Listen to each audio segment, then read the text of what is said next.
NBHM 2024 का complete solution है, ये उसका पार्ट 1 है। इसमें 1 बाय 1 हम सारे क्वेश्चन सॉल्व करेंगे, ओके, एक भी क्वेश्चन, लेकिन बीच बीच में मैं आपको कुछ होमवर्क दे सकता हूँ। होमवर्क वो होंगे जो मैंने ऑलरेडी क्लास में डिस्कस किए हैं क्वेश्चंस, या कुछ थ्योरम्स जो मैंने ऑलरेडी क्लास में किए हैं उनको ही होमवर्क दूंगा। अगर कुछ नई चीज आती है तो मैं उसको यही प्रूव करा दूंगा, ओके, ठीक है।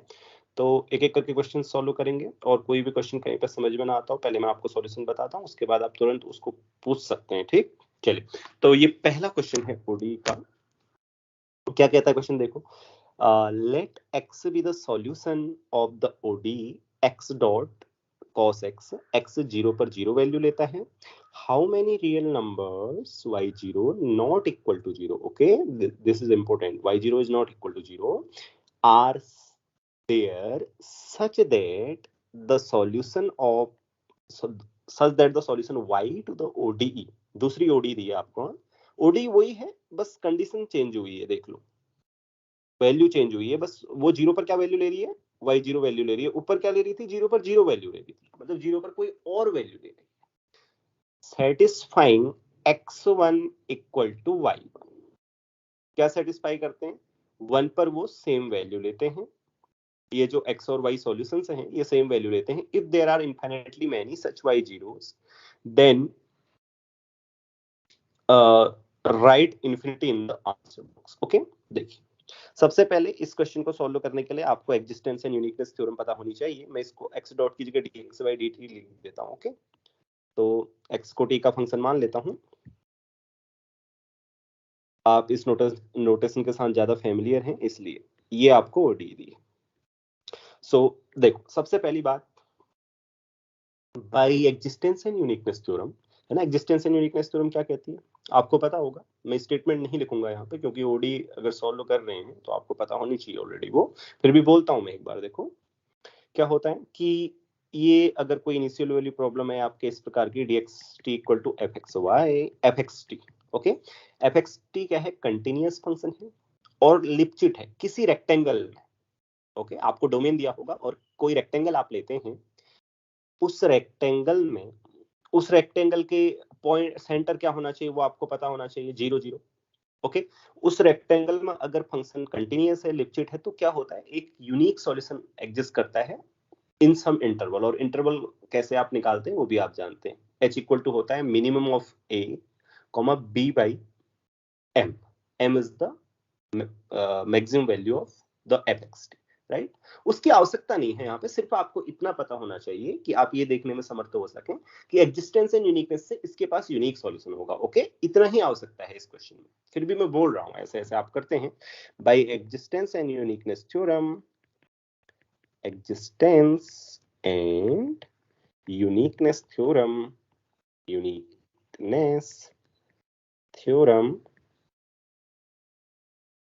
there exists a unique solution to the ODE, to the above ODE, है ना। above ODE का क्या होगा, यूनिक सॉल्यूशन होगा।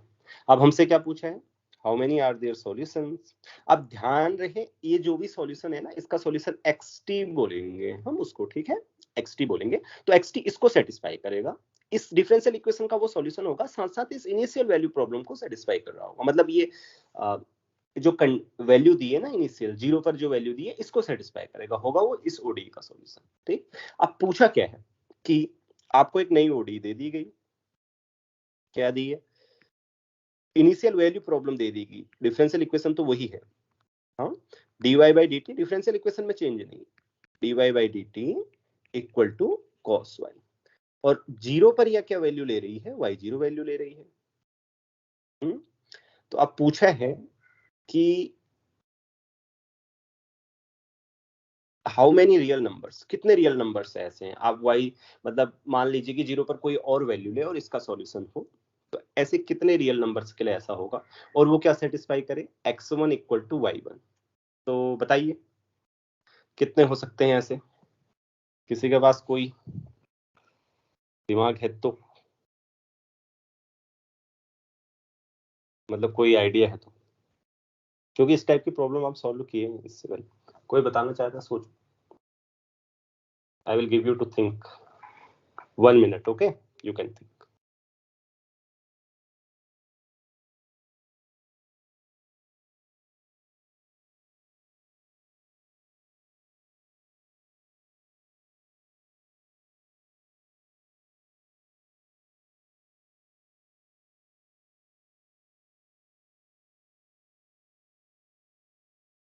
Okay, let me tell you the answer. Okay, answer है कि नहीं, ऐसा नहीं हो सकता किसी भी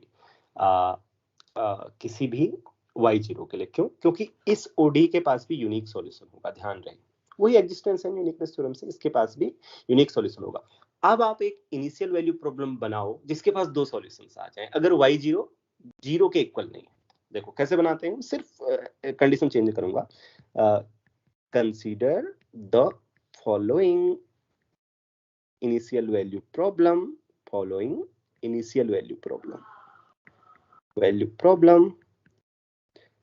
बस कंडीशन चेंज होगी और ज्यादा वही रहेगा। हाँ, क्या x या y लिखो या du by dt लिख दो, फर्क नहीं पड़ता। अगर आप समझ सकते हैं तो x y लिख दो तो फर्क नहीं पड़ेगा। आप ऊपर से कंफ्यूज ना हो इसलिए मैं du by dt लिख दे रहा हूँ।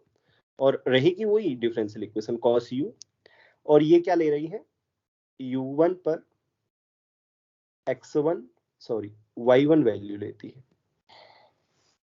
क्योंकि y इसका जो सॉल्यूशन है वो इसको तो सेटिस्फाई करेगा ना, क्योंकि वही तो है। इसमें y रखोगे तो dy by dt cos y इसको सेटिस्फाई करेगा।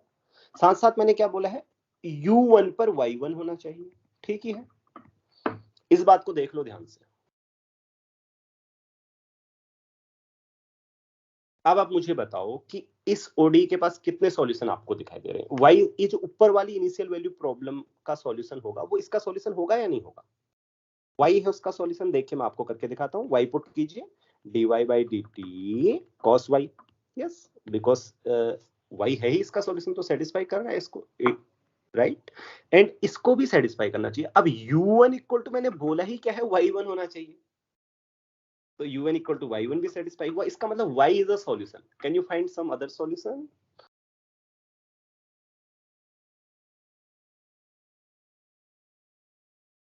यस, देखो अगला solution, x t and yt both are solutions of above IVP। ऊपर जो IVP लिखी है इसके दोनों सॉल्यूशन है। क्यों है xt सॉल्यूशन? देखो इसमें रखो x, रखो dx by dt equal to cos x, क्योंकि x है ही इसका सॉल्यूशन। और बोला क्या है, u1 किसके इक्वल है, y1 के इक्वल है। और क्वेश्चन क्या बोल रहा है, ऐसे सॉल्यूशंस हैं y1 जो x1 इक्वल टू y1 को सेटिस्फाई करें। देखो क्या लिखा है, satisfies x1 equal to y1, है ना। तो अगर x1 इसके ही इक्वल है तो इसका मतलब x भी इसका सॉल्यूशन है, y भी इसका सॉल्यूशन है। And secondly are above IVP and are different. बताओ क्यों है डिफरेंट, x और y डिफरेंट सॉल्यूशंस क्यों है? Distinct solutions. why x and y are distinct? Because they does not agree at 0, because since x 0 और y 0 बराबर नहीं है, बस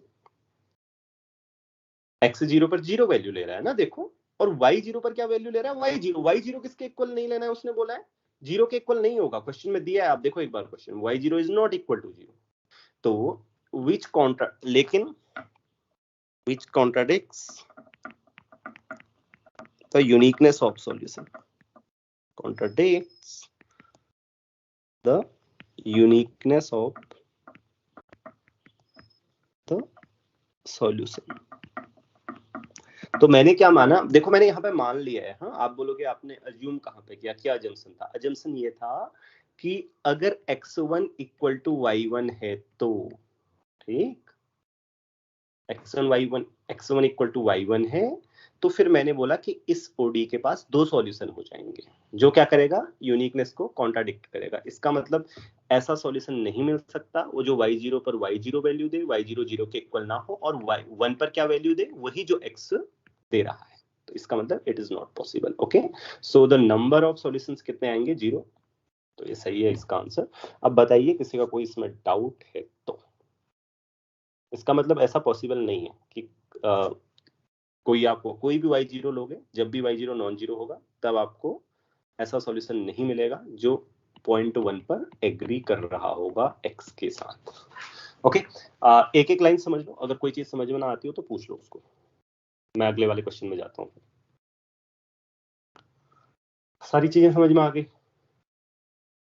ओके, वेरी गुड देन। सो